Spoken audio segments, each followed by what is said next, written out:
जॾहिं नेण मूॾे खुमार लिखणी थी खुदा जो कसम सभिनि खां वणी थी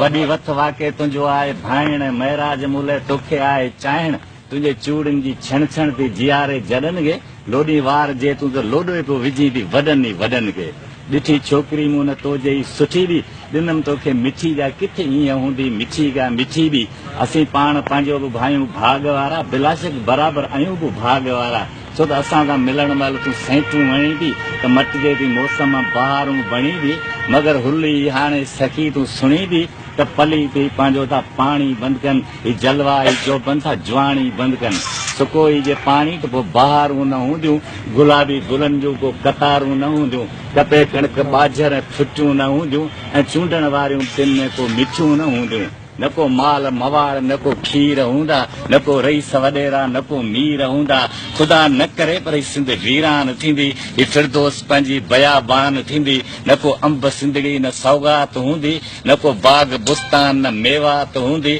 सुनी सिंध थींदी राणियूं बि रोंदियूं चपनि ते चुमियूं को मज़ो कोन ॾींदियूं